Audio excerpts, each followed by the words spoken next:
আমি এয়া যিসকল ৰাইজ অসমৰ জনতা বানপানীত সকলোখিনি যিখিনি মানুহৰ উটুৱাই লৈ গ'ল বানপানীৰ কষ্টত ভুগি আছে সেই মানুহখিনিৰ কাৰণে আমি অকণমান আমাৰ সাধ্য অনুসৰি সহায়ৰ হাত আগবঢ়াবলৈ আমি যোৰহাটৰ পৰা আমি মোৰ দুজনমান ভাইটি আৰু মোৰ এজন বন্ধু দিব্য লগত লৈ আমি শিৱসাগৰ অভিমুখে আমি ৰাওনা হৈছোঁ।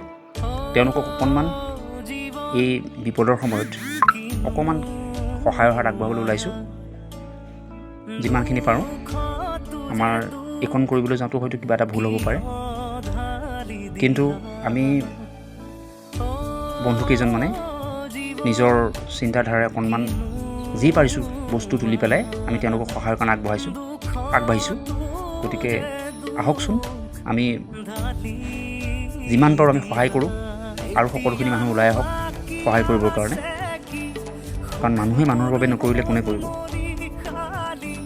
আহক আমি সকলোৱে একেলগে আগবাঢ়ি সেই মানুহখিনিৰ কাৰণে নিজৰ মাজতে সময় উলিয়াই সহায়ৰ কাৰণে আগবাঢ়ি যাওঁ।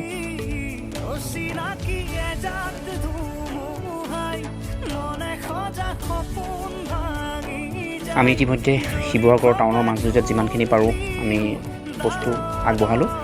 এতিয়া আমি আহি আছোঁ বিহুবৰ অভিমুখে, শিৱসাগৰ বিহুবৰ অভিমুখে। অকণমান শিৱসাগৰ টাউনৰ পৰা যথেষ্ট দূৰ ভিতৰুৱা অঞ্চল, সেই ভিতৰুৱা অঞ্চললৈ আমি আহি আছোঁ। আহকচোন আমি চাওঁ সেই মানুহখিনি কিমান কষ্টত ভুগি আছে। আপোনালোকে দেখি অনুভৱ কৰিব পাৰিব যে এটা পানী বটল এটা বিস্কুটৰ কাৰণে সেই মানুহখিনিয়ে কিমান আশা কৰি আছে। ভোকে পিয়াহে মানুহখিনিয়ে আশা কৰি আছে। আহকচোন আমি তাৰ এটা ছবি চাওঁ।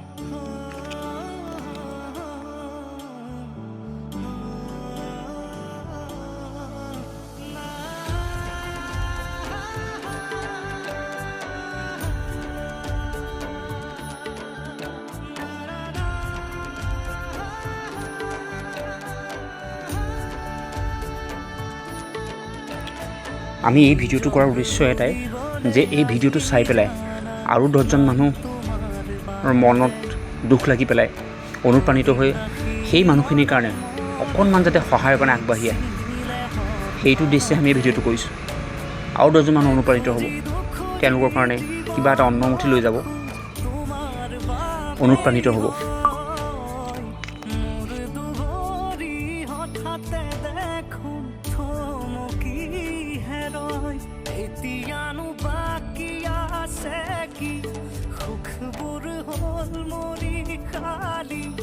চকুলোৰে ভাহি গ'ল সুখৰ পৃথিৱী, অচিনাকি এজাক